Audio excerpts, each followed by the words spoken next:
আরে এই জঙ্গলের মধ্যে এখানে ব্যাগ রাখছে কে? দেখি তো কি আছে ব্যাগে। আরে এতগুলা টাকা, না কান্নাকার টাকা রাখা দিই এখানে।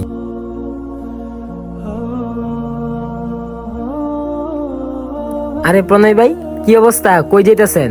ভাই এই রাস্তা দিয়েই আসতেছিলাম, রাস্তার পাশে এক গাছে দেখি কে যেন একটা ব্যাগ ঝুলাই রাখছে, আর ওই ব্যাগের মধ্যে অনেকগুলো টাকা ছিল, আর আমি টাকার ব্যাগটা রাইখা এসে পড়ছি। ঠিক আছে ভাই, থাকো তাহলে, আমি যাইগা। মামা চল, ব্যাগের ভিতরে অনেক টাকা আছে, চল আই চল। তাড়াতাড়ি ব্যাগ ডালো। আরে এটার ভিতরে দেখি সবগুলা পাতা, কয় কি আমগুলোকে মজা লইলো। পাতাগুলা নিয়ে আয়, আর মুহের মেয়েদের ফিক্কা বানি আয়। এই মিয়া দাঁড়ান, আপনি না কইলেন এই ব্যাগের ভিতরে টাকা আছে? এই ব্যাগটা খুলেন, খুললে আম করে টাকা দেখান। মজা লন মিয়া, দেখান। এই যে হ্যাঁ ভাই, এই ব্যাগে না পাতা ছিল।